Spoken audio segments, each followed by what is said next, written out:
Chismosas, a lot of you guys have been asking for updates on my life, what's going on. I know I kind of left you guys hanging and I haven't been posting much about my private life, and that's for a reason, by design. I've been having so many people reaching out to me, being like, you're so strong, you're so great, you're doing such an amazing job getting over this. If it was me, I would have been doing this. If it was me, blah, blah, blah. And I appreciate that so much. You have no idea. Like, that's a big part of why I have been able to move on and be able to start living my life again. But I feel like it would be a huge disservice for me to sit here on the internet and tell everybody, oh, it's just sunshine and rainbows. And I just woke up one day and I'm like, you know what? F this, I'm a baddie. Because yes, I kind of did do that, but there is still such a crazy thing that happens after a breakup where you may miss somebody that you were with, you may not. For me, I don't feel that specific part. I don't feel that part. But I do feel a little lost, and that's where my mental health has kind of taken a toll. Now, I want to preface this. I'm not saying all of this for attention and for whatever, but I feel like a lot of people need to understand that grief is not linear. It's not about that. And you could feel something completely different than I do, or you could feel exactly what I'm feeling. But what I feel right now, right at this moment, is lost because I was with somebody for so long.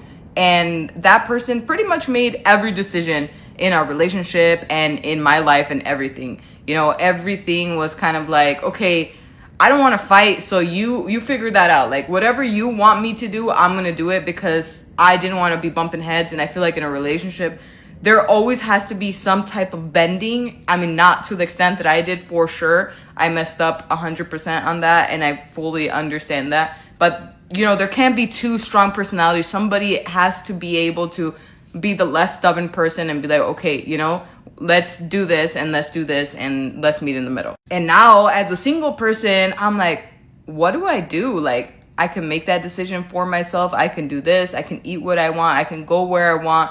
And it's kind of like, oh, like overload on my brain. And I don't think it dawned on me until the last couple of weeks where I was like, I really don't know what I'm doing. Like, I really don't know where I'm going. Like, I don't recognize myself, and maybe that's for the best or maybe for the worst, but that has really taken a toll on my mental health because I'm like, what? Like, where am I going? Where am I headed? Like, what do I do now, you know? And I think that not enough people talk about that part where you're just like, you have all this freedom and you've never had that before, and now what do you do? How do you move on? How do you move forward? And ultimately I look at it like, okay, this is a good problem to have, you know, but it's something that you really have to work towards yourself, loving yourself, giving yourself grace, being able to be like, okay, I'm not doing well right now, and I've had to do that the last couple of days. I'm not doing well.